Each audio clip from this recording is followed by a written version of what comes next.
JetCafe dasturida ko'p mijozlarimiz bir kategoriyada turli xil taomlarni qo'shib qo'yishadi va natijada taomlar soni ko'payib ketib, ular ekranda scroll hosil qiladi va foydalanuvchining ishini qiyinlashtiradi. Xuddi mana shu holatdek. Misol uchun, ushbu kompyuter displeyi 1024 ga 768 o'lchamda turibdi va har bir kategoriyada 16 tagacha taom sig'adi. Agar biz shu yerga yana taom qo'shaversak, u scroll hosil qilishda davom etadi. Buning yechimi har bir kategoriyada faqat shu kategoriyaga tegishli taomlarni qoldirib, boshqa taomlarni boshqa yoki yangi kategoriyaga o'tkazishdir.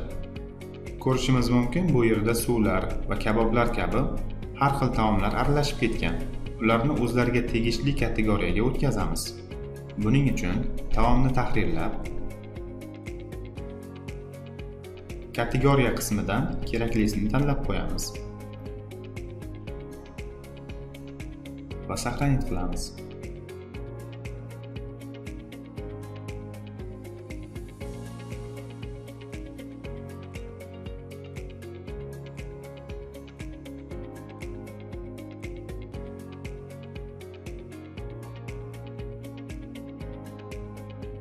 Agar yangi kategoriya kerak bo'lsa, sozlamalardan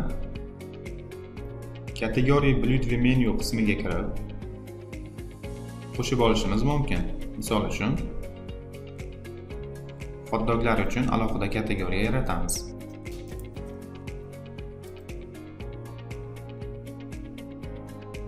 Endi hot-doglarni ham o'z kategoriyasiga ko'chirib qo'yamiz.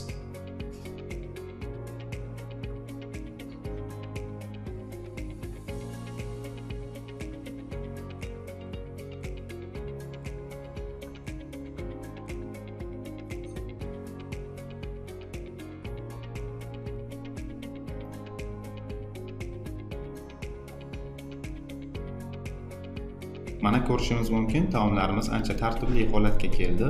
Bu usul ishimizni ancha osonlashtiradi.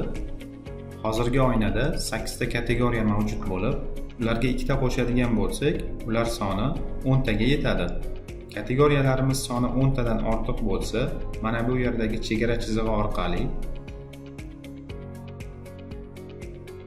ularni 3 qatorga kengaytirishimiz mumkin. Faqat bu holatda taomlarimiz soni 16 tadan 12 taga tushadi. Shu tarzda o'zimizga mos oynani shakllantirib olishimiz mumkin.